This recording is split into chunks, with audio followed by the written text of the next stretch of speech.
कहानी शुरू होती है एक जंगल को दिखाते हुए। एक आदमी पागलों की तरह इस जंगल से निकलने की कोशिश में था। जंगल इतना घना था कि यहाँ से बाहर जाने का कोई रास्ता नहीं नजर आ रहा था। ये इंसान सूरज को देखते हुए आगे बढ़ा था, लेकिन अब सूरज भी ढल चुका था। लेकिन उसने भागना नहीं छोड़ा। भागते भागते एक पॉइंट आया जहाँ एक फेरी के स्केलेटन पे उसे लिखा मिला पॉइंट ऑफ नो रिटर्न, यानी यहाँ से कोई वापस नहीं जा सकता। इस बोर्ड को देखकर परेशानी उसके चेहरे पे साफ जाहिर थी। अंधेरा गहरा हो जाता है और एकदम से सारे परिंदे उड़कर यहाँ से चले जाते हैं। छुपने की कोई जगह भी नहीं थी। ये आदमी बहुत ज्यादा डर रहा था, इसीलिए दरख्त के ऊपर चढ़ जाता है और उसकी बदकिस्मती कि वो इतने ऊंचे दरख्त से गिर गया। इससे पहले कि वो बेहोश हो जाता, हम देखते हैं कि कोई उसे खींच के ले गया। खींचने वाला कौन था ये नहीं दिखाया गया, लेकिन हमें इस आदमी की दर्द भरी चीखें सुनाई दी गई। सीन कट होता है और हमें 6 दिन बाद शहर में मीना नाम की एक लड़की को दिखाया जाता है। मीना की कोई दोस्त या फैमिली नहीं थी सिवाय एक बहन के। इस टाइम वो जिस पेट स्टोर पे काम कर रही थी, उसके बॉस उसे एक पैरट को जू पे छोड़ कर आने का ऑर्डर देते हैं। मीना इस पैरट को उठाकर अपने घर ले जाती है क्योंकि उसे अगले दिन जू जाना था। रात उसने इस पैरट के साथ गुजारी और फिर सुबह होने पर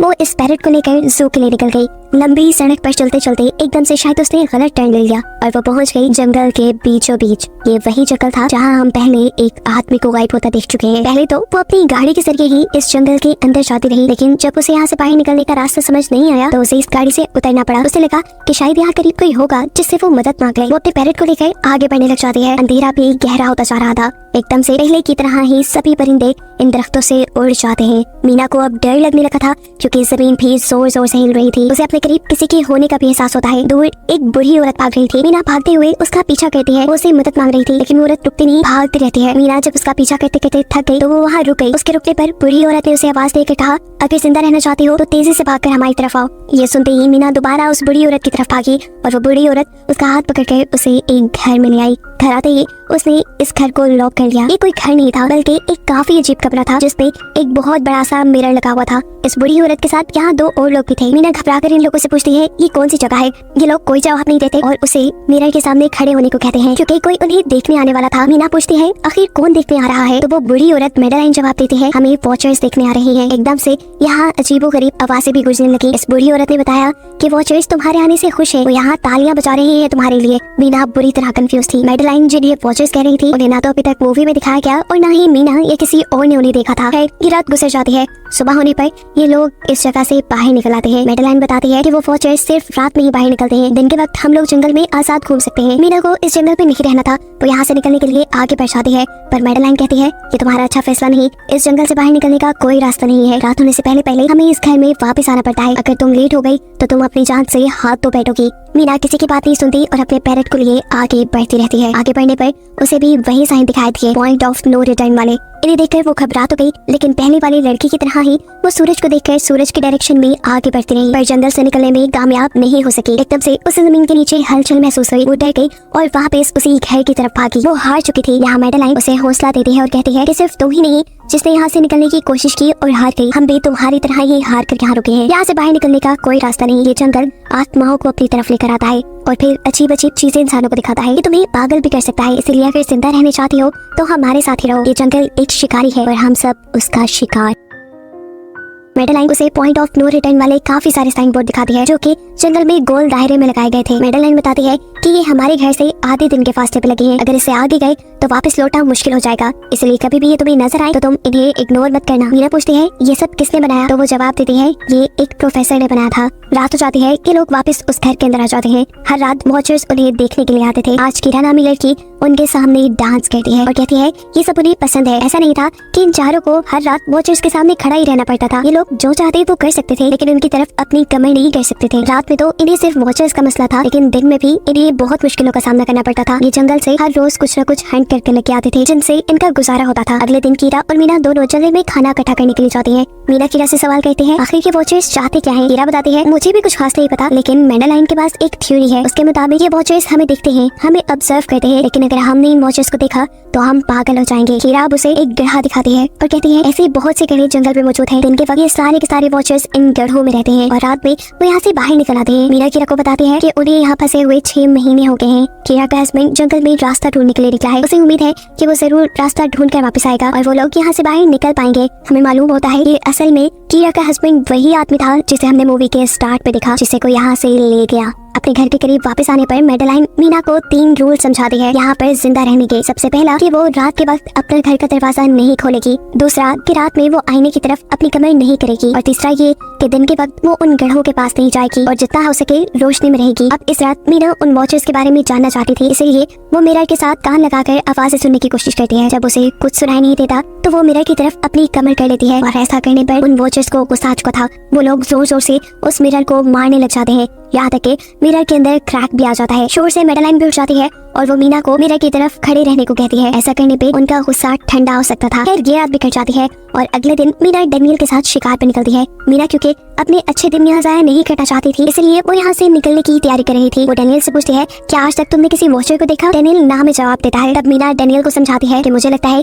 कि ये सब मैडेलाइन की बनाई हुई कहानियां हैं जिसके अंदर वो हमें फंसा रही है। हमें जरूर इन गढ़ों को जाकर चेक करना चाहिए, शायद हमें यहाँ से बाहर जाने का कोई रास्ता मिल जाए। डेनियल जो कि खुद यहाँ से बाहर जाना चाहता था ना की बातें मान लेता है और अब मीना अपने साथ रस्सी बांधकर उस गड्ढे के अंदर उतरती है। रस्सी का दूसरा सिरा डेनियल ने पकड़ा हुआ था कि अगर मीना को कुछ भी हो वो जल्दी से मीना को बाहर की तरफ खींच ले। मीना नीचे गड्ढे में पहुंच जाती है जहां उसे बहुत सारे इंसानों का सामान मिलता है। मीना इस सामान को इकट्ठा कर लेते हैं, जरूर वो जंगल में फंसे हुए इंसानों का ही सामान होगा। रस्सी के सहारे मीना और डेनियल उस सामान को बाहर ले आते हैं और इससे पहले कि मीना उस गड्ढे से बाहर निकलती उसे गड्ढे के अंदर किसी की उंगलियां दिखाई देती हैं। वो ठीक से तो नहीं देख पाई कि ये क्या चीज थी, लेकिन वो डर गई। ये लोग उस सारे सामान को लेकर अपने सेफ हाउस में आ गए जहाँ मैडेलाइन ने उसे पूछा ये सामान तुम्हें कहाँ से मिला। ये लोग झूठ बोल देते हैं कि ये सामान उन्हें जंगल से मिला है। मैडेलाइन को इस जंगल में रहते हुए बहुत अरसा गुजर चुका था। वो जानती थी कि ऐसा सामान उसे जंगल से नहीं बल्कि गड्ढे से मिला होगा। वो मीना से पूछती रह जाती है बताओ तुमने गड्ढे के अंदर क्या देखा, लेकिन मीना उसे कुछ नहीं बताती। अब इन लोगों को गड्ढे से एक कैमरा भी मिला था। इस कैमरा को सीसीटीवी कैमरा बनाकर डेनियल और मीना इस घर के बाहर लगा देते हैं ताकि ये लोग भी वॉचर्स को देख पाए। मैडेलाइन उनको समझाती रह जाती है ये तुम गलत कर रही हो, लेकिन ये दोनों उसकी एक नहीं सुनते। आज ये लोग वॉचर्स के इंतजार में बैठे थे ताकि इन्हें वो देख पाए। अभी तक वॉचर्स नहीं आए थे, लेकिन आज इनके साथ कुछ अजीब होता है। उनका दरवाजा खटखटाया जाता है। ये लोग कैमरे से देखते हैं तो वहाँ उन्हें इंसानी टांगे दिखाई दे रही थी। बाहर जो कोई भी था वो कीरा के हस्बैंड की आवाज में बात कर रहा था। कीरा को लगा कि जरूर उसका हस्बैंड यहाँ से बाहर निकलने का रास्ता ढूंढ आया है। वो जल्दी से उठकर दरवाजा खोलने के लिए जाती है, लेकिन मैडेलाइन उसे रोक देती है और कहती है तुम ये दरवाजा नहीं खोल सकती, मैं जानती हूँ भाई तुम्हारे हस्बैंड नहीं है। कीरा को मैडेलाइन की बातों पर यकीन नहीं था, इसलिए मैडेलाइन कहती है तुम इसका इम्तिहान ले लो, तुम मुझसे कोई ऐसी बात पूछो जिसके बारे में सिर्फ तुम या तुम्हारा हस्बैंड जानता हो। कीरा बाहर खड़े हुए इंसान से एक किताब के बारे में सवाल करती है जिसके बारे में उसे पता होना चाहिए था, लेकिन जब बाहर खड़ा हुआ इंसान कोई जवाब नहीं देता तो ये समझ जाते हैं कि ये वॉचर ही है। ये जब दरवाजा नहीं खोलते तो वॉचर इनके बाहर लगाए हुए कैमरा को तोड़ देता है। सभी वॉचर अब गुस्से में आ चुके थे। वो इनके घर के बाहर लगा हुआ शीशा भी तोड़ने वाले थे, लेकिन ये सब लोग शीशे के सामने खड़े हो जाते हैं। उनके ऐसा करने पर वॉचर्स ने शीशा तोड़ना बंद कर दिया और वो इनको मारने नहीं आए। रात इनके साथ काफी सारी गलत चीजें हो गई थी, इसीलिए डेनियल और मीना ने डिसाइड किया कि वो मैडेलाइन को सच बता देंगे कि वो गड्ढे में गए थे। और इस बात से वो बहुत ज्यादा गुस्सा हो जाती है कि उन्होंने एक रूल तोड़ दिया था। मैडेलाइन उस गड्ढे से लाया हुआ सारा सामान उठाकर वापस उसी गड्ढे में फेंक देती है और अब ना चाहते हुए मीना भी यही रहने वाली थी। वक्त गुजरता गया, मौसम भी बदल गया, सर्दियाँ आ गई थी, लेकिन अभी तक ये लोग यही फंसे थे। मीना हर रोज यहाँ से बाहर निकलने वाले रास्ते की तलाश में जाती थी, लेकिन उसे कोई रास्ता नहीं मिलता था। उसने एक नक्शा भी बनाया था, उसे यकीन था कि कभी तो वो ये नक्शा पूरा कर ही लेगी। सर्दियों की वजह से इन्हें खाना भी ठीक से नहीं मिल रहा था और खाना ना मिलने की वजह से इनकी दिमागी हालत खराब होती जा रही थी। और इसी सब में मैडेलाइन और डेनियल का झगड़ा हो जाता है। उसे में वो मैडेलाइन के साथ साथ मीना को भी बाहर ही छोड़ के कीरा को सेफ हाउस में ले जाकर लॉक कर देता है। अंधेरा भी होने वाला था। मैडेलाइन और मीना बहुत दरवाजा खटखटाती है, डेनियल की मिन्नतें करती है कि प्लीज ये दरवाजा खोल दो, लेकिन वो दरवाजा नहीं खोलता। फिर अंधेरा भी हो गया और मजबूरन इन्हें अपनी जान बचाने के लिए एक घने दरख्त के नीचे खड़ा होना पड़ा। अब तो इन्हें वॉचर्स के आने की आहटें भी सुनाई दे रही थी। इस टाइम मीना और मैडेलाइन के साथ हम ऑडियंस को भी इन वॉचर्स की एक झलक दिखाई जाती है। ये लोग लंबे लंबे, पतले और खतरनाक थे। अपने गढ़ों से निकलकर ये सब इंसानों को देखने के लिए इस सेफ रूम तक पहुंचते हैं और जब ये लोग देखते हैं कि मीना और मैडेलाइन वहाँ नहीं है तो उनको खाने के लिए ये लोग जंगल में उन्हें ढूंढने लग जाते हैं। और इन क्रिएचर्स के दूर जाते ही मीना और मैडेलाइन को मौका मिल जाता है दोबारा अपने सेफ हाउस तक आने का। इस मर्तबा वो जोर जोर से दरवाजा खटखटाते हैं और आखिर डेनियल उनके लिए दरवाजा खोल ही देता है। ये लोग घबराए हुए थे क्योंकि इन लोगों ने अब वो क्रिएचर देख ली थी। मैडेलाइन इन सबसे आकर कहती है कि मैंने तुमसे झूठ बोला था कि मैं यहाँ पे फंस गई। असल में मैं इन्हीं क्रिएचर्स की तलाश में यहाँ आई थी, क्योंकि मैंने किताबों में पढ़ रखा था कि ये सारे क्रिएचर्स परियां हैं, फेरीज हैं। लेकिन यहाँ आकर मैंने जब इन्हें देखा तो मुझे पता चला कि ये तो मॉन्स्टर यानी राक्षस हैं और साथ ही साथ काफी अक्लमंद भी। ये लोग भेस बदल सकते हैं। मैंने जिसको देखा था उसने बिल्कुल मेरे जैसा ही अपना रूप बना लिया था, बस उसके बाल थोड़े बिखरे हुए और आंखों के नीचे गड़े थे। मैंने उनकी इन हरकतों से अंदाजा लगाया कि वो हम जैसा बनने के लिए हर रोज कुछ सीखते हैं। इसीलिए ये हर रोज आकर हमें ऑब्जर्व करते हैं और जो काम हम करते हैं वैसे ही काम ये लोग करने लग जाते हैं। इनकी इन्हीं बातों के दौरान दोबारा दरवाजे पे खटखटाहट होती है। ये क्रिएचर्स अब इन्हीं की तरह बोल रही थी। वो अंदर आना चाहती थी लेकिन ये दरवाजा नहीं खोल सकते थे। अगर ये दरवाजा ना भी खोलते फिर भी क्या हो जाता। उन क्रिएचर्स में इतनी ताकत थी कि वो इस लोहे के दरवाजे को तोड़कर अंदर आ जाएं। इन लोगों को कहीं छुपना था। सभी को कुछ समझ नहीं आ रही थी पर अचानक डेनियल की नजर फर्श पे पड़ती है। यहाँ फर्श थोड़ा ऊपर नीचे था। वो जैसे ही कारपेट उठाकर दिखता है तो नीचे एक बंकर था। ये लोग बिना वक्त जाए किए उस बंकर का दरवाजा खोल के उसके अंदर चले जाते हैं और फिर बंकर बंद कर लेते हैं।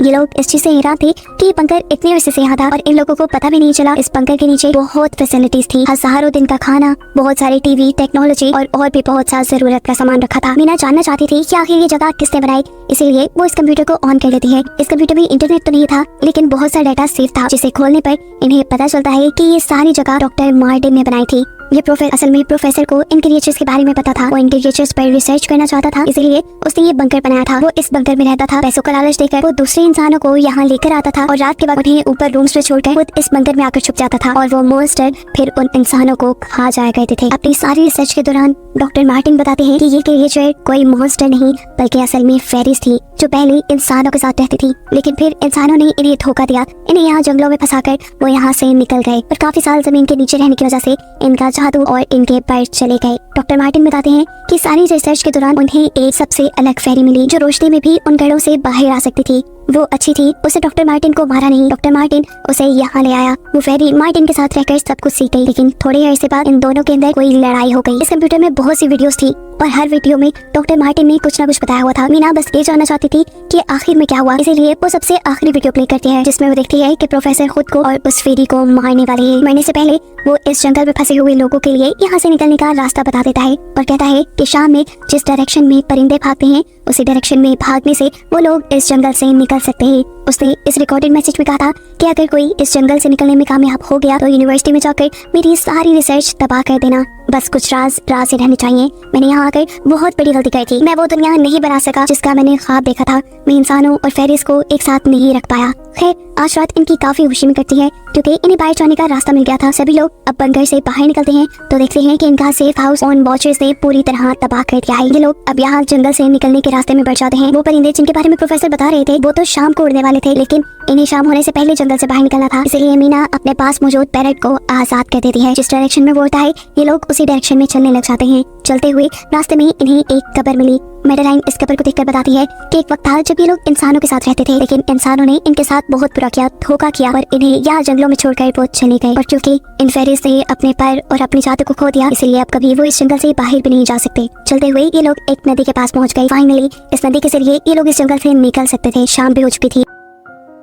वो फेरिस, वो वॉचर्स अब जमीन से बाहर निकलने लगे थे। इससे पहले कि ये लोग डॉक्टर मार्टिन की बोट में बैठकर यहाँ से दूर चले जाते, डेनियल को यहाँ अपना साथी जॉन मिल जाता है। वो जख्मी हालत में था। डेनियल उसकी मदद के लिए आगे बढ़ता है। बाकी सब अपनी बोट में बैठ गए थे। इससे पहले कि डेनियल वापस आता ये लोग देखते हैं कि डेनियल जिसकी मदद करने गया वो कोई इंसान नहीं बल्कि रूप बदलने वाली फेरी थी जिसने अब उनकी आंखों के सामने डेनियल का रूप ले लिया था। ये सब लोग डेनियल के लिए कुछ नहीं कर पाते। उस फेरी ने अब डेनियल के माथे पे एक निशान बनाते हुए उसे जान से ही मार डाला था। इन्हें मालूम होता है कि फेरिस ये नदी पार नहीं कर सकती और फाइनली ये लोग खुद इस नदी को पार करके शहर तक पहुंच जाते हैं। सीन कट होकर हमें दिखाया जाता है कि अब मीना डॉक्टर मार्टिन के कहे के मुताबिक उनकी यूनिवर्सिटी में उनका सारा डाटा खत्म करने के लिए आई है और इससे पहले कि वो उनका रिसर्च डाटा डिलीट करती उसे इसके जरिए एक नई बात पता चलती है कि जब हजारों साल पहले इंसान और फेरिस एक साथ रहते थे तो तब इनकी शादी भी हो जाया करती थी। ऐसे इंसानों और फेरिस के बच्चे भी हुए जिन्हें हाइब्रिड्स कहा जाता है। उसे यहाँ पे ये बात भी पता चली कि मेडेलाइन जो उन्हें वहाँ मिली थी वो कोई और नहीं बल्कि प्रोफेसर की वाइफ ही थी। वो कंफ्यूज हो जाती है कि मेडेलाइन ने उसे ये बातें क्यों नहीं बताई। इस सारी कंफ्यूजन को शेयर करने के लिए वो कीरा के पास आती है और उसे बताती है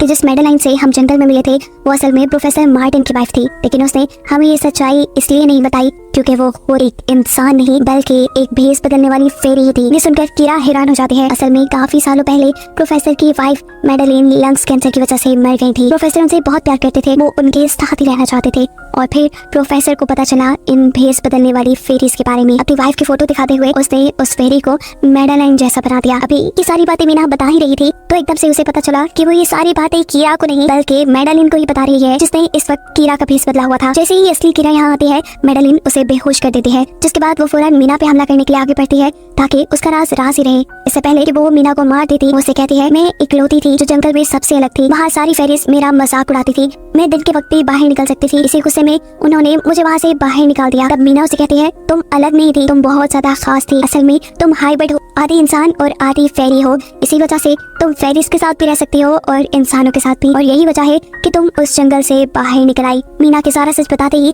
एकदम से मैडेलिन के पास उसके पैर और उसके जादू वापिस आ जाता है, जिसके बाद वो मीना को यहीं छोड़कर यहाँ से उड़ जाती है। अब कहानी कुछ हफ्तों बाद की दिखाई जाती है, जहाँ मीना अब अपनी बहन के पास गई है। जंगल और फेरी वाले सारे वाक्य के बाद वो काफी डर गई थी और अब वो अपनी बहन के साथ ही रहना चाहती थी। उसने अपनी बहन को बताया कि मुझे लगता है कि वो फेरी अभी भी मेरा पीछा करती है। तब मीना की बहन उसे कहती है, तुम डरो नहीं, कुछ नहीं होगा। और कहानी के आखिरी सीन में हमें एक बच्ची को दिखाया जाता है, जो कि इस वक्त भी मीना के घर के नीचे ही थी। ये कोई और नहीं बल्कि वो फेरी मैडेलाइन ही है, जो इनकी दुनिया में इस बच्ची के रूप में रह रही है। और इसी को दिखाते हुए ये कहानी यहाँ खत्म हो जाती है।